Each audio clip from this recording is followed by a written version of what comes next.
In this lesson, we're talking all about selections and masking inside of Affinity.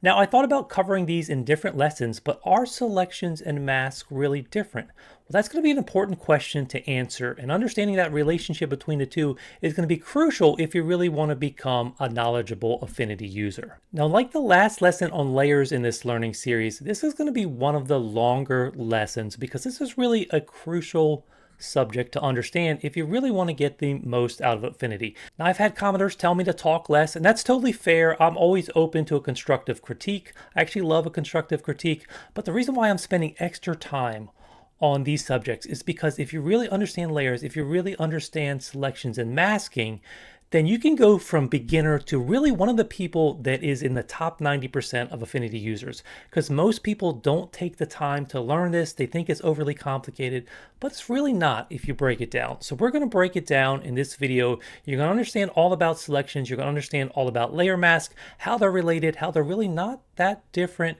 and you're going to be able to use that to really get the most out of Affinity. So let's really dive into selections and masking. So it is a longer video, so if you want to get a coffee, if you want to sip your coffee as you watch this, if you want to pause it and come back to it later, that's great. I understand it's a little longer, but stick with me. We're going to learn a lot. It's going to be fun, and then you're really going to be able to use this to be able to get the most out of Affinity. Okay, I have a new document open, and let's start by talking about some basic selection tools. That's going to be a good place to start just so we understand some of the contextual menu bar options you have when you're using a selection tool, and also some helpful keyboard shortcuts you have when making selections.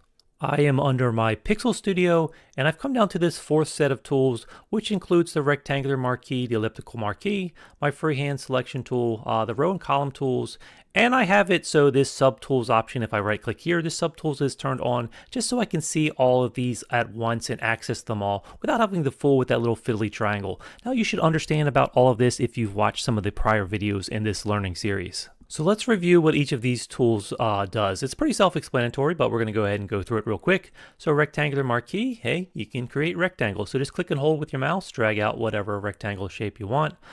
Same thing if we go down to the elliptical tool, then we're drawing out an ellipse or an oval. Freehand tool, then if you click and hold with this freehand tool, you can create any sort of shape you want. And then the row and column tools. Just select a single row or a single column of pixels. However, if you have a document that's pretty high resolution like this one here, and if I just click once, I can't actually see that I created anything. But my zoom right now is at 80%. If I actually zoom in a lot more so I can actually start to see these individual rows of pixels, then I can actually see, and if you just click once, it's not going to create anything. You sort of have to click and hold, and then you're creating this row of pixels. But again, creating that row of pixels, if I were to sort of double click on this to zoom back out to this pixel layer, then we're not actually seeing it. It is actually there. You just have to sometimes zoom in to be able to see that selection. And same thing with this column tool here. So now I can select a column instead of a row. And by default, these two are set up to select a 1 pixel row or column. However, that's something you can change up here in this contextual menu. So if I wanted to select, a much wider column, I could drag this out to something different. And then suddenly when I'm coming here, I'm selecting 45 pixels. So you can adjust your row or column height or width however you want right here with this metric here. So this is very important, this contextual bar, because this starts to let you do a number of different things as you're making active selections. So let me zoom back out to the size of our canvas just by double clicking here. So anytime you double click on a layer, it'll zoom and sort of set your zoom to whatever the contents of that layer is. This is all filled in with white, so it's sort of zooming out to my whole canvas. Now I'm going to hit the Control D. This is one of my favorite keyboard shortcuts just to get rid of a selection. So we have a selection, and a selection is represented by the sort of marching ants dotted lines you see on screen here.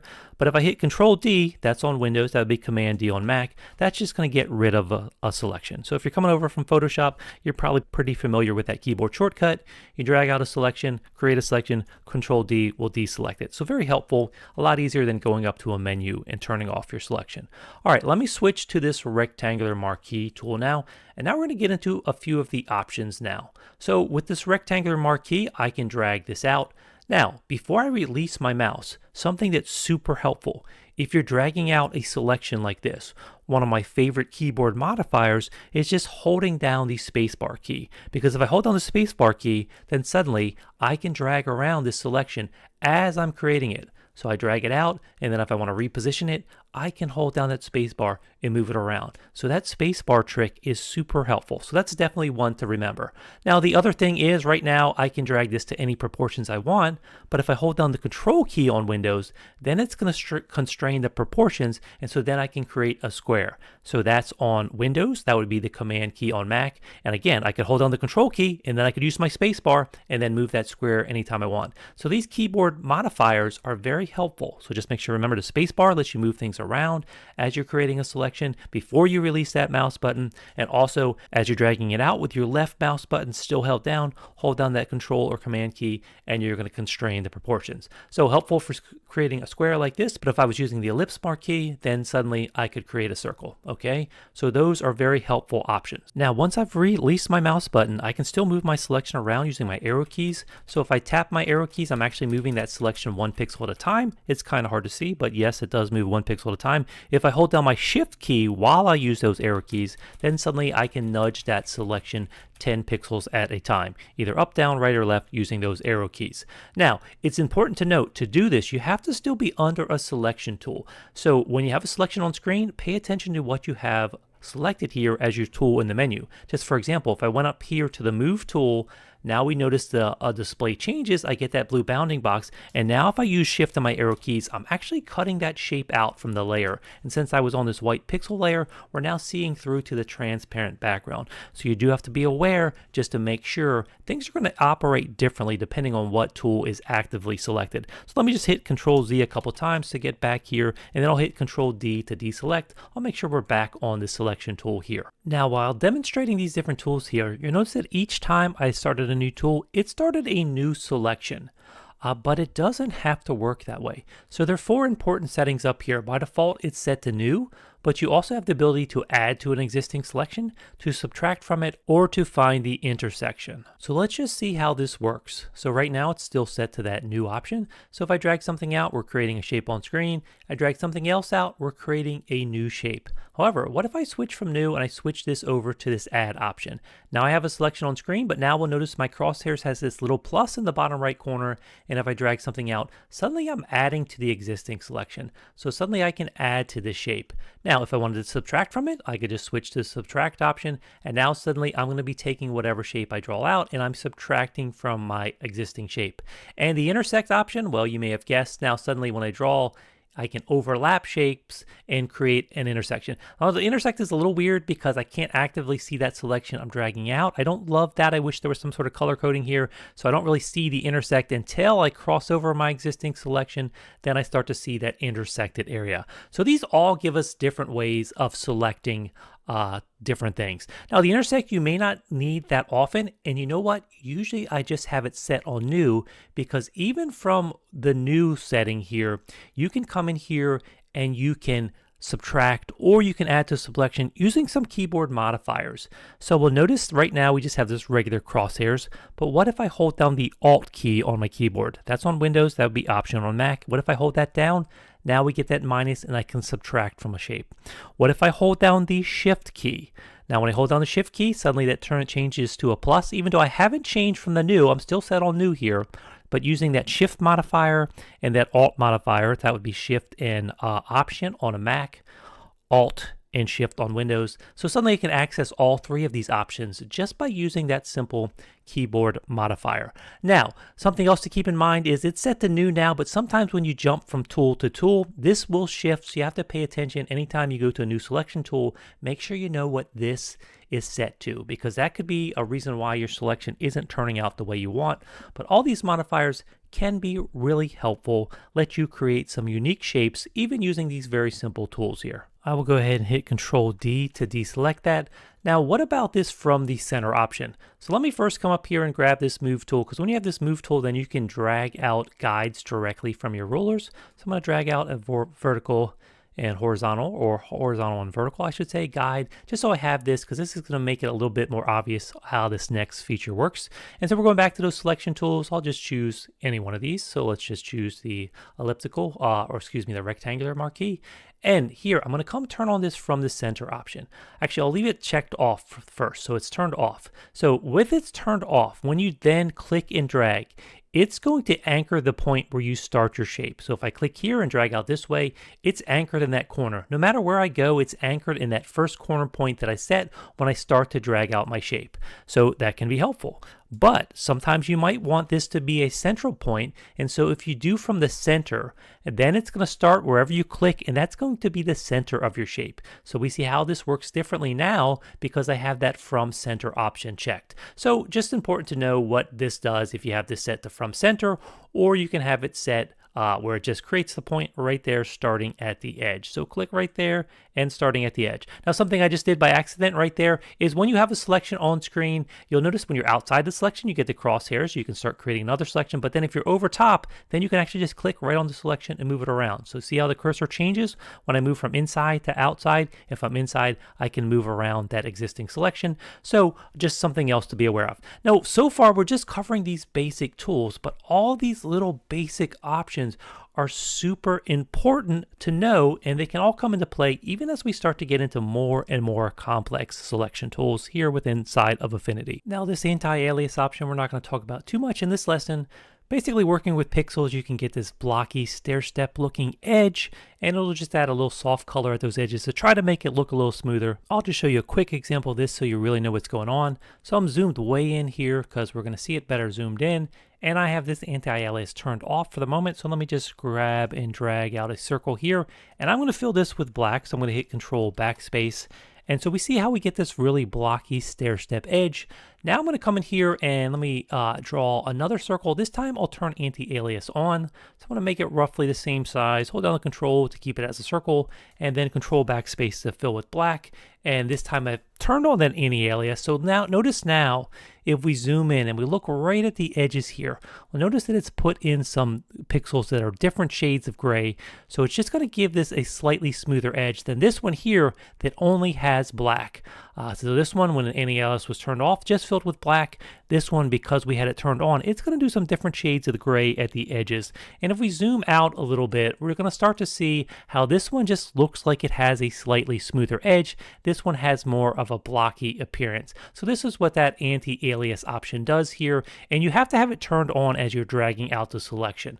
In other words, I can't draw something and then you'll notice when I come in here and then I turn this on and off. If I go under this and I turn this on and off, it's not going to do anything once the shape's already on screen. You actually have to have it turned on as you draw out that selection. Okay, I'll mention these other options and we'll get into even more advanced selection tools. But before we go any farther, I have a question for you. So I have two selections on screen. So are there any differences between these two selections? Now, if you're thinking this kind of sounds like a trick question, well, it is, because if you were to answer this and you were going to give a correct answer, the correct answer would actually be, I don't have enough information, because you don't have enough information to tell if these selections are the same. And I'm not talking about whether they're actually exactly the same size. I'm talking about something else. So to see this, let me come and let me fill in this selection with black. Let me come up on this empty pixel layer here. I'm going to go over here, I'm going to select my fill tool, and then I'm going to come here and fill this with a solid color, and I'm going to make sure I fill this with black. So let me come on here and we'll fill this with black. Now I can hit Control D to deselect, but we can see that this object on the left here, this was just a clean selection, and this one here was actually a feathered selection where a lot of the edge pixels were semi-transparent. And that is the thing about using one of these tools and just seeing the marching ants version of the selection.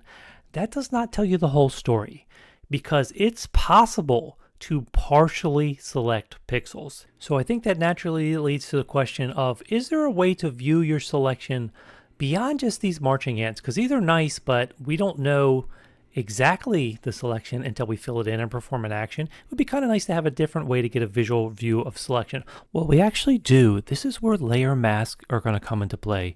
And if you're making selections like this in Affinity, you're doing so because you want to be able to make adjustments to that particular area of your photo, your design, and that is almost certainly going to involve layer masks. So let me jump over now to working on a photo, because in a real world example, you might be doing something like photo editing, where then you want to come in and you want to be able to apply changes to a particular area of that photo.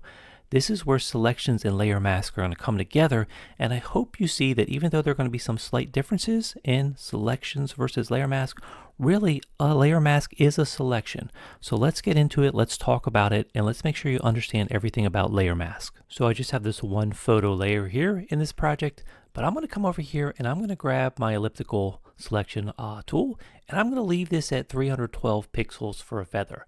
Now, as we just talked about, when I draw that out, just here with these marching ants, we're not going to see that feather. We don't have a visual representation of that. But now what we're going to do is we're going to come over here, and on the layers panel, we're going to use this mask icon. So we're on the layer we want to mask. We have this mask icon here. I'm going to click that, and when I do, we see that this mask gets added below the background layer here. And so this mask is controlling what pixels are showing on this background layer. I can hit Control D to deselect now, and we see that we do have that feathered edge that we apply. So now we're visually seeing what we couldn't see before with just those marching ants. And you notice we control this layer closed, and we see this mask icon here, so this black and white icon. But we can also twirl it open, and then we can click on either the background layer or the mask layer. Now, if we want to actually see this mask layer, we can actually hold down the Alt or Option key, and we can click directly on that layer. So if I do that, then we're going to see this black and white representation. So masking for some people is a complicated concept, but it's really simple. I'm going to explain it to you. So we think about selections and how with that dotted outline, we can't see where it's feathered, where it's not feathered. With a mask, we are just looking at a grayscale representation of a selection. So anything that is pure white is going to be 100% opaque. You're going to see all those pixels. Anything that is black, you're not going to see anything. So in other words, 100% transparent. And then all of the shades of gray in between are going to represent different levels of transparency. So if something was 50% gray, then you're going to sort of 50% see those pixels, and 50% it's going to show through to the layer below. So your mask, when applied to a layer, is affecting it's what's showing on that layer. And so you can think of this as a selection, because the mask is selecting what pixels you're going to show and to what degree you're going to show them. Are you going to fully show them? Are they going to be partially transparent? Are they going to be fully hidden? So with this here, if we just click off of this, so once you do that Alt Option trick to see the mask, you can just click off of it, and then you're seeing your layer that's being affected by that mask. So we can see here, I can completely see this, all those black areas I cannot see, and at the edge here we get that sort of nice blend because we have it fading from white to black, and we have those areas of gray that are partially transparent. So if we wanted to come in and do that Alt Option trick again, where we hold down the Alt key on Windows, that would be Option on Mac, and click on our mask, then you could actually edit this mask directly. So I could come in here, I could grab my paintbrush tool. It's set to 50% gray there. Let me switch and set that to white. So if I paint with white here, then suddenly if I click back to see what that did, I can see that now I can see those pixels. Now, you can work on the mask even though you don't see the mask. So I can just click down there. If I don't hold down the Alt or Option key, I'm not going to see that black or white representation, but I can still work on that layer because look, I've made it the active layer. So painting with white, I can start to paint back areas. If I come in here, let me hit D to set this to black and white. So D will just reset your foreground and background to black and white. You can use your X key to switch your foreground and background colors. So that's now going to let me paint with black. And look, now I can hide pixels. Now I mentioned how shades of gray are going to affect the transparency level. So if I come in here and I set this to 50% gray, something like that, close out of this, paint, now I'm partially hiding those pixels. They are 50% transparent. And if we look at the mask, we can see, so again, Alt Option to see that mask, and we see this is the mask that's affecting what's being selected. And then when a mask is applied to a layer like this, it's controlling, you know, what you see on that layer. And if you applied a mask like this to an effect, so like let's say you added a exposure adjustment and you were raising the exposure, then this is the strength of how it's being affected. Any change you apply, if it's a white area, would be 100% applied. That change would be 100% applied. If you have black areas of a mask, that in those areas, the adjustment you made would not be applied at all. And then any areas of gray, you would have that effect partially applied. So masking can be done like this on a layer, but it also can be done on certain photo adjustments you're adding in. So a really, really powerful feature. Now, there are some more things we need to talk about with regards to mask. let me click directly on the mask. Now I'm going to hit my delete key to just throw out that mask. And you notice that the whole layer's there. So the mask doesn't get rid of any pixels. And that's one of the reasons why it's a powerful way to edit. It's non-destructive editing. You're not actually throwing out pixels. You're just able to hide them. So if you need to bring them back later, you can. And we brought everything back just by getting rid of that mask layer. Now I'm actually going to go ahead and add another layer in here. Let's put it behind this background photo layer.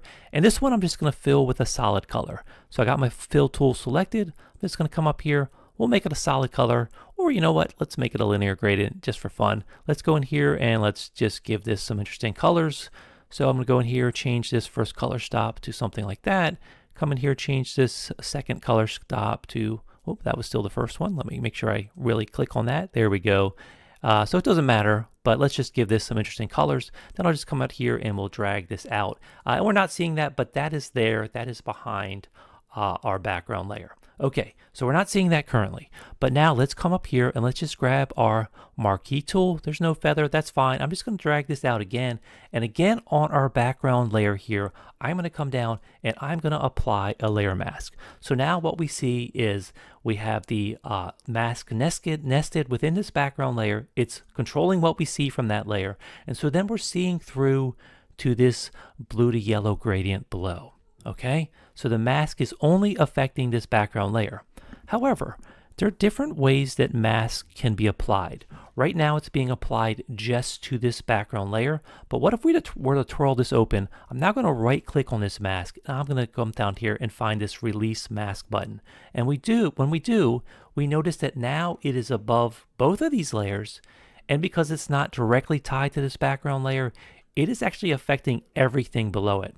So we're not seeing this pixel layer. It's there. It's just also being affected by the mask. So now this mask is controlling both what we see on this background layer and also on the pixel layer. And if we had any other layers below this, it would also be controlling what we see on those layers. So when a mask isn't specifically tied to a layer, then it's suddenly coming in and it's affecting what we're controlling with all the layers below it. So when I turn this background back on, it's affecting that layer as well. Now, I could come in here and I could drag this mask and I could drag it over top of any of these layers, and then it's going to work sort of the same way when you apply a clipping mask, and we're again going to see it nested under that layer. And I'm not seeing anything because this is below the background, but if I drag this up, I now have it applied to just that pixel layer. And so now it's no longer affecting the background layer because I have this mask sort of nested underneath this pixel layer and only affecting the pixel layer. So that's first something important to remember. You can have a mask like this that's sort of a clipping mask on just one layer because it's embedded and nested with that layer. But if the mask is separate up on its own layer, then it's going to affect all the layers below it. Now, if I click back on this mask now and I right click, we no longer have this release mask option. We got that before, but because I manually added it this time, I'm not seeing that option. Well, that's okay. You can still pull it to its own layer. Just click right on it and drag it, and you can drag it up out of that layer. And now it's back on its own layer, and we see once again it's affecting both layers below it, okay? So sometimes you're not going to get that release mask option if you manually drag it on something. So I manually drag it onto the background layer, and here if I right click, on the mask, I'm not going to see that release mask, but you can still release it. Go ahead and just click it and drag it. Now, if I put it in between the layers, so it's separated now, but it's in between layers, now it's no longer going to affect this pixel layer because the pixel layer is above the mask, okay? So the mask affects everything below it, unless it's specifically on a layer and nested within a layer, then it's only going to affect that layer. Now, let me take this mask and drag it back to the top of the stack for a second. Let's try that again. Here we go. So now once again, it's affecting both of these layers here.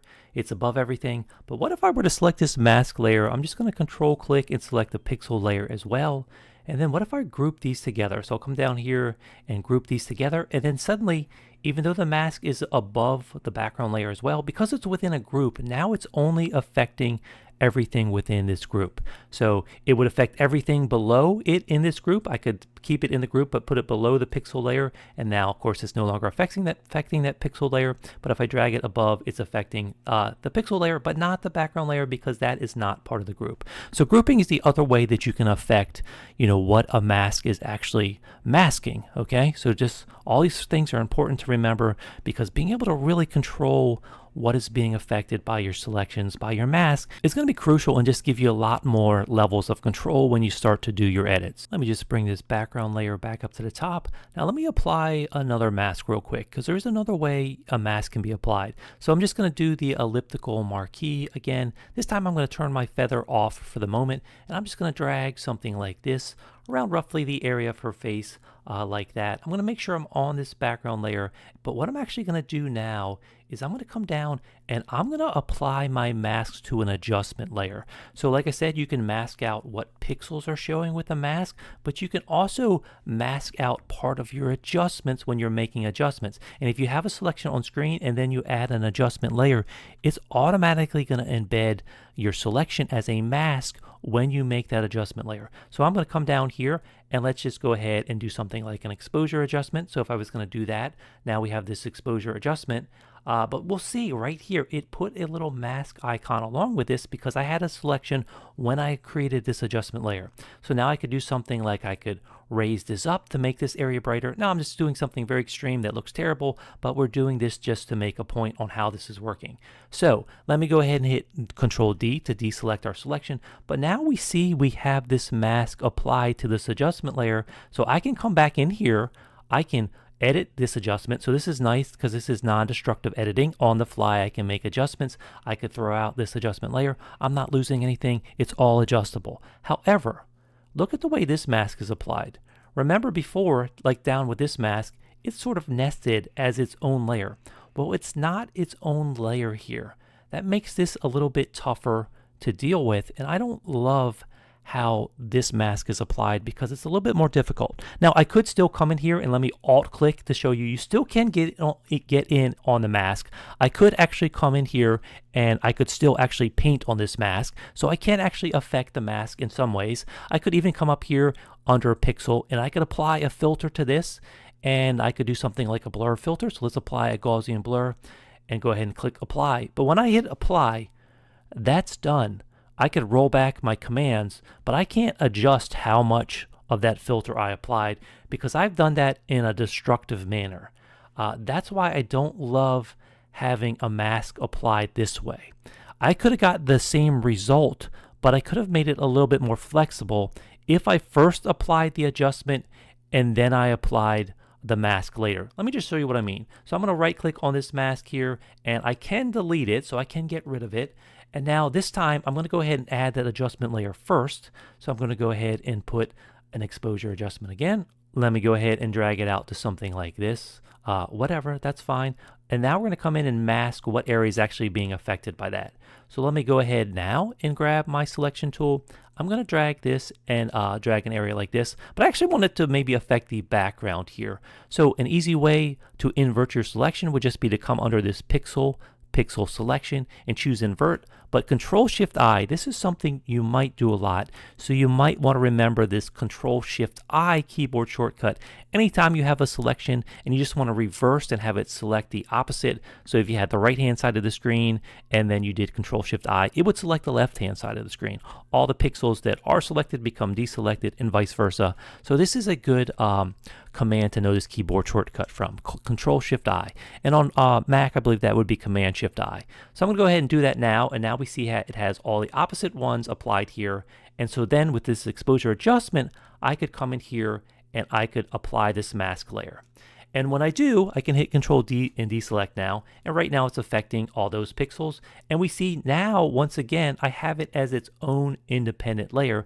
And I'm going to explain in a minute why that is important. Now, again, I can come in here and adjust all my settings. So I actually want to come in here and I want to actually make the background a little less bright so it's really drawing attention to her face. Now, you might already be thinking, yes, when I drew out this selection, it would have made a lot of sense if I had applied a feather, because then we could make this transition nice and smooth. It obviously looks terrible the way it is now, but I'm just doing this to make a point. But let's say after the fact we wanted to be able to come in and add that feather. Well, I could come in and once again work directly on the mask layer like we did before. We don't have to be actually seeing it. I could right now run a filter blur and it would affect this layer. But because I have this as an independent layer now, I can actually apply filters directly to this layer in a non-destructive way, which we could not do before when it just sort of embedded it as part of the layer and it wasn't its own independent layer. So if I come down here now, I come under filters and I find this Gaussian blur right here.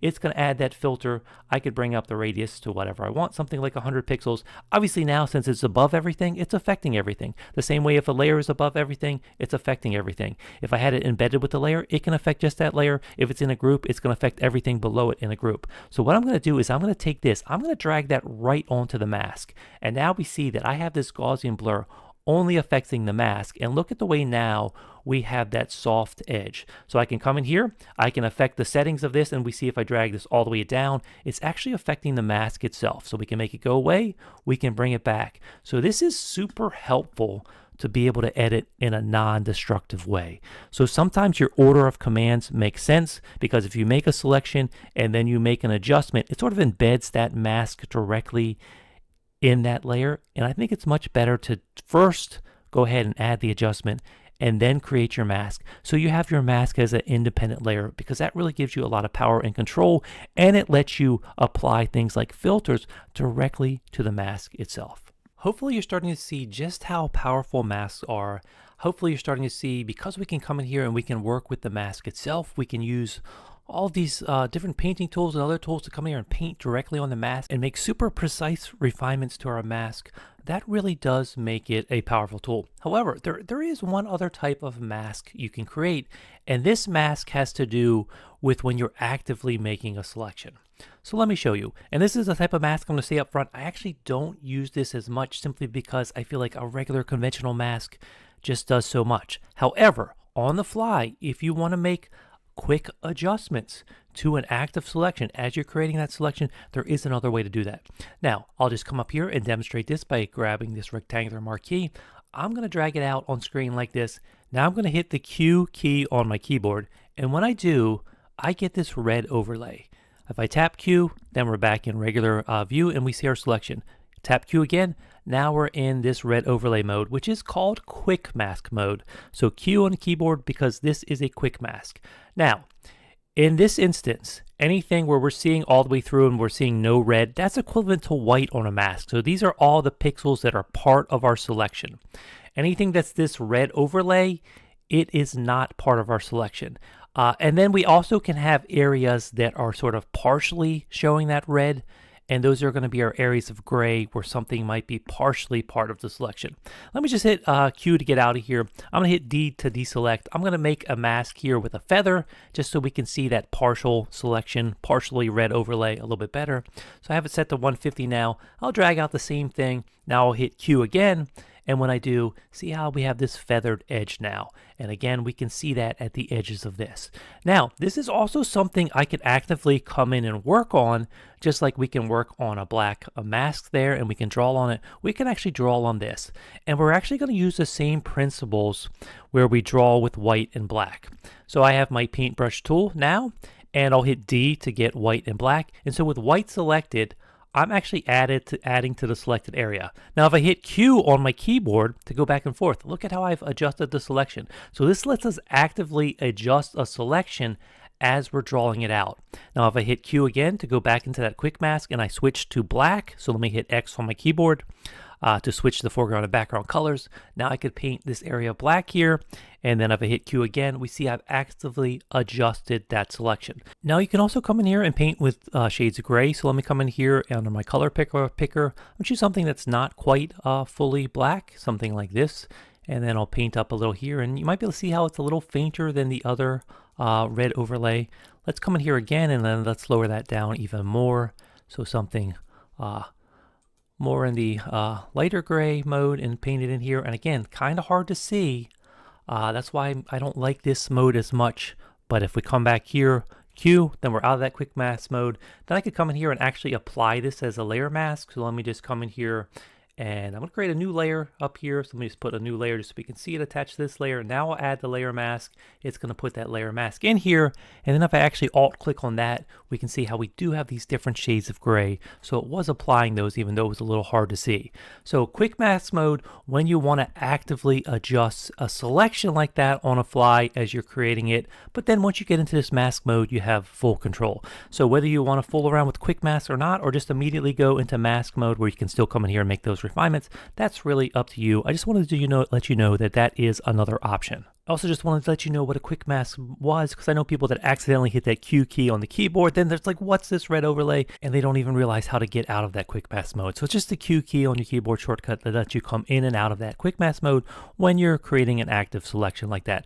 Now, if you don't actually have something selected, so let me just close out of this for a second, or turn off that layer there. I have nothing selected right now, but if I hit Q, I'm still going to enter that mode because it's showing me right now with the red that nothing is selected, right?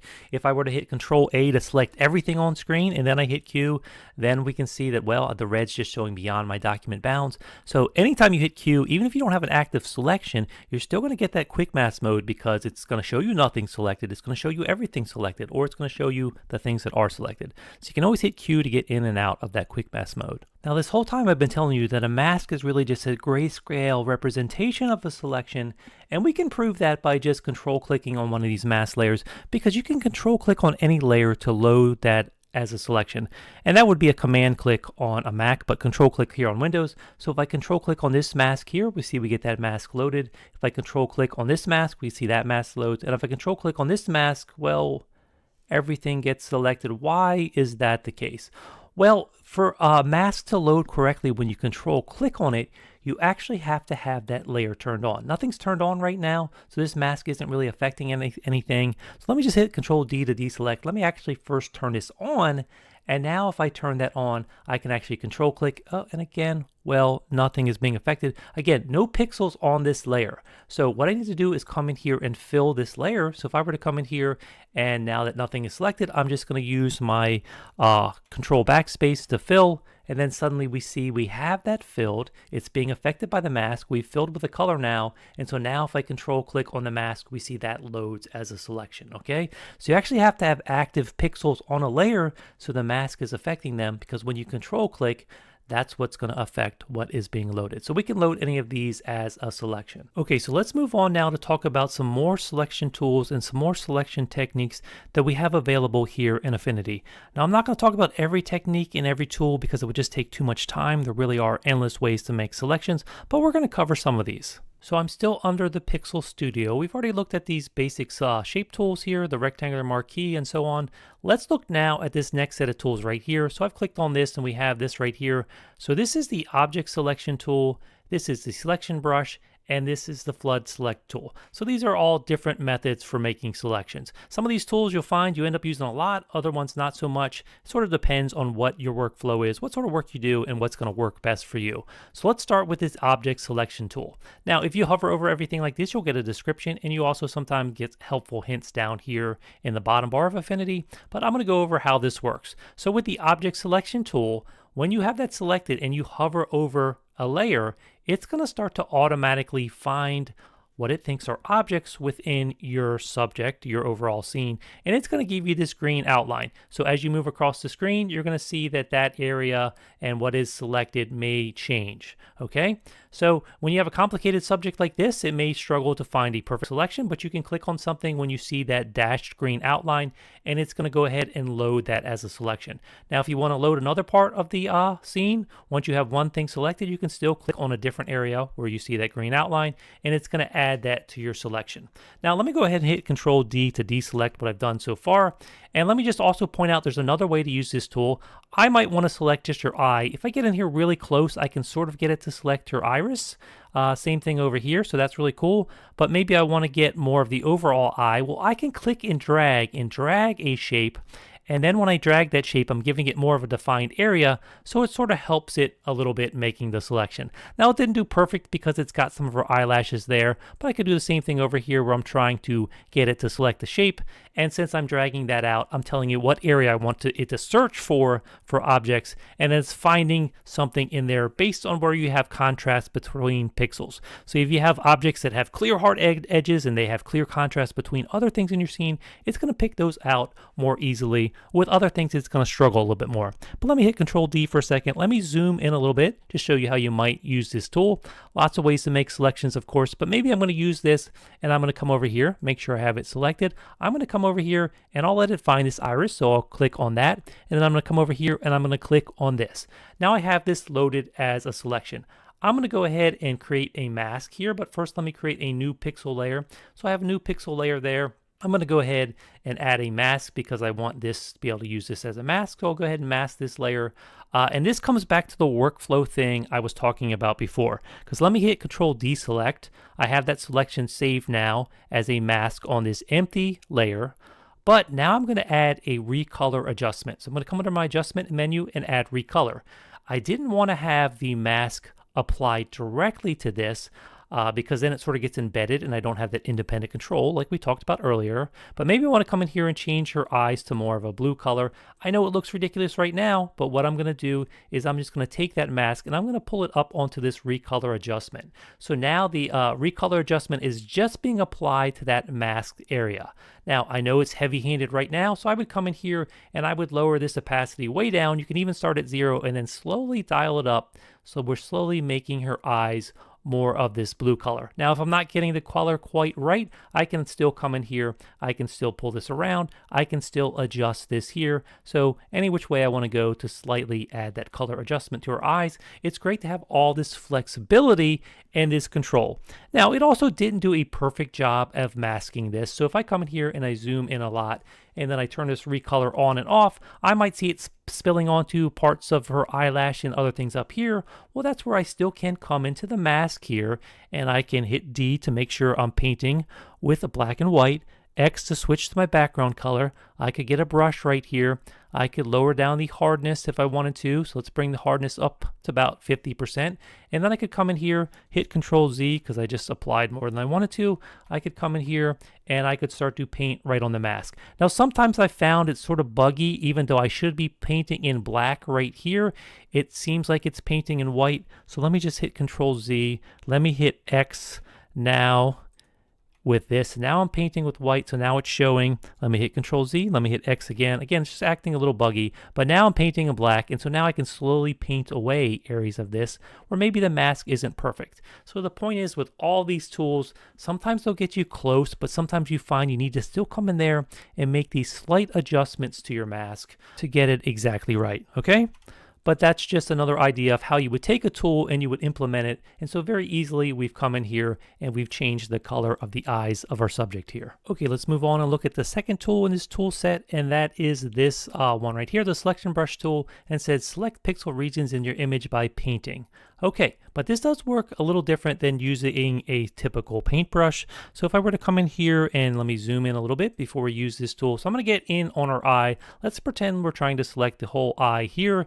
And if I come in here and I grab that selection brush, I can use my bracket keys to make it bigger, smaller on the fly. So that's very helpful. But as I come in here, it's going to attempt as I paint and hold down my mouse button to sort of expand outwards until it hits like an edge. And then when it hits an edge, it sort of snaps to that edge. And so it's trying to select a region. So it's almost like it's got a magnet attached to it and something can go outward, but then when it hits to the edge, it sort of snaps to that edge. Now, it's not doing a great job with these eyes here because they sort of have soft edges. Let's look at a different photo and let's see how it works a little bit better on an object like this that has this clear, hard edge. So if I zoom in a little bit on the lighthouse here, we can start to see how there is this really distinct edge of the lighthouse where it's against the sky, against the water here. So if I were to use this same tool and come in here and grab this brush here, now I can size it up a little bit since I'm working in a bigger area, and you'll notice how it very instantly, as I start to paint in here, it expands outwards and it's finding the edge of this selection. So it's working really well on the bottom part of this lighthouse. As I drag around, it's adding to my selection. Now, there can be times where it starts to go beyond what you intended. So now, in other words, it's on this rock here. Well, I can size my brush down a little bit if I want to. I can hold down the Alt key, and now it's going to start to take away from that selection. So I can sort of paint it back and bring that selection back to where I want it. Now, there are invariably going to be areas it misses, like this window here, because it hit this hard edge. So maybe I intended it for it to include that. So again, I just keep clicking and adding. I can paint up here. And of course, we're going to have some tricky spots up here where you have to decide what do you want to do with the windows. Right now, it's including the blue sky behind that. If I held down the Alt key, again, I could paint some of that away. So this is the selection brush tool, and it works well when you have these hard edges, and so you can sort of start to paint on an object and it's going to expand out and find the edges of the object. Now, again, we could just try the object select tool right here that we had before. So let me just zoom out here and try to zoom out if I can do that, reposition here. Now, little tip, if you just hold on the space bar, then you can sort of move your image around anywhere you want in your screen, so that's helpful. Now, Control D to deselect. I also could have just used the object select tool. So if I come in here and choose this object select tool, I give it a second to start to find things, I can see it automatically finds that lighthouse and gives me a pretty good starting point. So then maybe I could come in after that and use that selection brush to sort of knock out these windows. So it's just something to keep in mind that different tools are going to work better in different situations. They're going to be ones that you really don't use at all, other ones you use all the time. So it's about sort of getting to know these slowly and then figuring out which tools work the best in different situations. Now, you also have tools and methods for making selections based on color. So if we come down to the third tool in this tool set, this is the Flood Select tool. And if we read here, it says select pixels of a similar color. So if I click anywhere on my design here, it's going to go in and it's going to make a selection based on the color that I clicked on. But it has the ability to select not just that color, but a range of colors. Now, how big that range of colors is depends on what you have this tolerance set to. I had it set to really high, 39%, when I made that click. But if I drag this way down to 0 and then click on this, because this is a linear gradient, we see it's just selecting one really narrow band of colors. So right now I have it selecting that green, but if I wanted to select that green and then also similar colors, I could up the tolerance. Now, upping the tolerance once you've made the selection, that's not going to do anything. But then when I click again, then we'll see that that band of colors expands to a higher range. It's selecting where you click, then out on each side, it's finding similar colors. Now, there is an important contiguous setting here. So if I were to switch over to this layer here, so let me switch over to this layer here, we can see that we have blue here, we have blue here, we have blue here. But if I have contiguous turned on, let's leave it at 7%.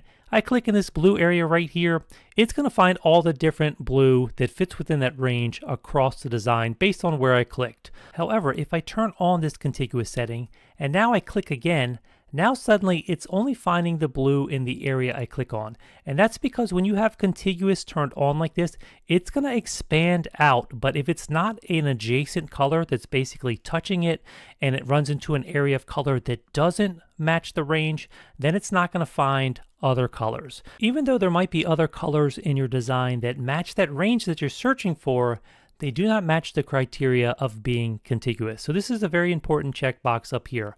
Now, just to illustrate this farther, let me go to my paintbrush tool. I'm actually going to come in here under my color and let's left click. So if I left click and hold here on my color sampler, then I can come out and grab something from my design. So I'll grab right in there. And so now I have that color. And now with the paintbrush tool, let's go ahead and paint.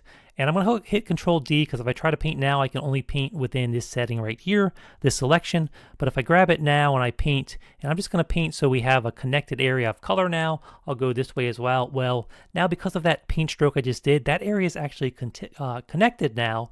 So now if I were to use this same Flood Select tool, even with contiguous turned on now, if I were to click right here, now suddenly it's going to expand out because I have those all connected.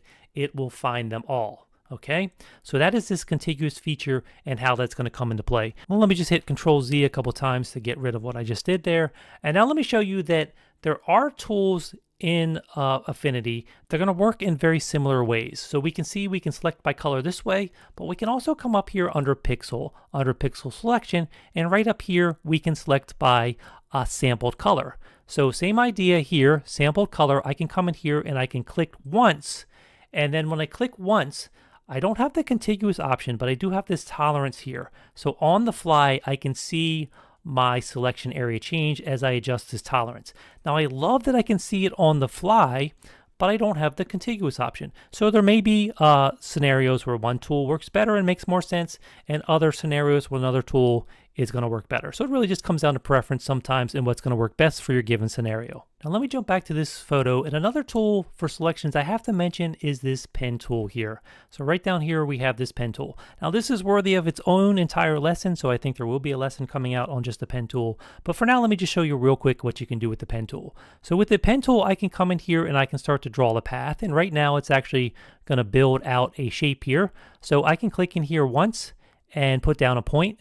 And then as I click and drag out other points, I can come in here and decide whether it's a curved point like this. And so it sort of anchors and stretches, and it's sort of like a magnet pulling that shape outwards to it. And then if I click once, I can have a corner point. And then again, I can click and drag. And so it really does give you this fine control on creating a shape, and whether you want certain points to be curved, certain other points to not be curved. And we can come in here and draw these very specific shapes. Now once you have something like this, it's just a vector layer right now, but we can load anything into a selection. So I can just control click on that now. Now we see we have that as a selection. This curve layer that was created, I could throw that out. I don't even need it right now. I'm just concerned with that selection. I can do anything I want now with that selection. And look at how it really follows closely the path that I was trying to create here around this eye. It just gives you more control. So if you really get into image editing and selections, you will almost invariably need to learn this pen tool. And it is the type of tool where it's a little tricky at first, but the more you use it, the better you get and the more control you have.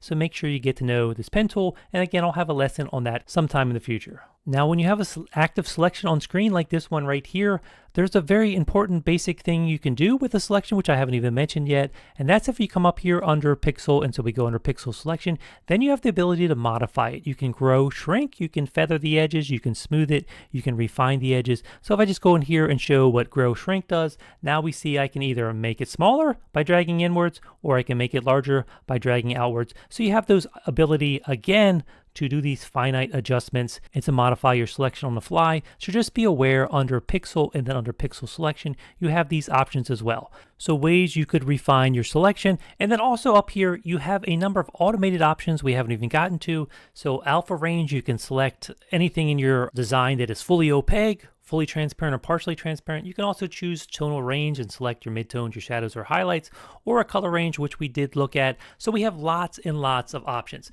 Now, there are even other ways to make selections here inside of Affinity that I have not talked about. One thing that I will mention is right now, almost every part of Affinity is free, but if you are a Canva Pro user, then you now also have the tools under this Canva AI Studio. So most Affinity is free, but there are still some AI selection tools and some Canva AI tools that do require you to have that Canva Pro subscription. One such tool would be this select subject option here. So let me just zoom out fully here so we can see this background layer. And then if I were to come over here and use this select subject, again, it's just automatically going to try to find the subject in the scene. It's automatically going to try to make the selection.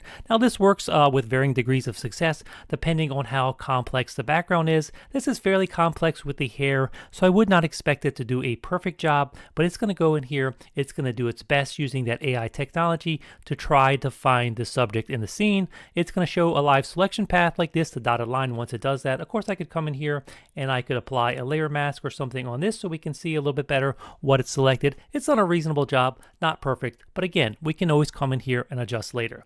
Now, if you do not have Canva Pro and you want to try those Canva Pro tools for free, I will include a Canva affiliate link down in the first comment. Now, if you don't know what affiliate link is, that just means if you sign up for the free trial after that 30-day period, if you decide you're going to go ahead and pay for Canva, then I could get a commission based on you signing up. Nothing's going to change for you. Your pricing is going to be exactly the same. It's just a way I can potentially earn something by making the recommendation by you using my affiliate link. So that's just one way you can support this channel. But of course, if you do a free trial, only pay for the upgrade after the trial period if it's a tool that makes sense for you and it's going to be worth it as an investment for you. Hey, you made it to the end. Thanks so much for watching. I really hope you learned a lot. I really think what I covered in this lesson can really help you a lot going forward, just getting the most out of Affinity. Now, if you like this beginner Affinity learning series, make sure you subscribe to this channel. You can hit that bell notification down below if you want to get a notification when new videos come out from this channel. And I'll also have a link to my email newsletter about Affinity in Canva if you want to subscribe in the first comment down below. Thanks again for watching. Have a great day. See you soon. Everything I do so instinctive and so passionate. Every word I move so descriptive like an adjective. I got a vendetta against people who patented being negative when you should be getting after it. I got facts over tracks, this and that. Spitting slow, spitting fast. I could roast, I could gas. Think I'm okay at last, but I don't know if that can erase all the past.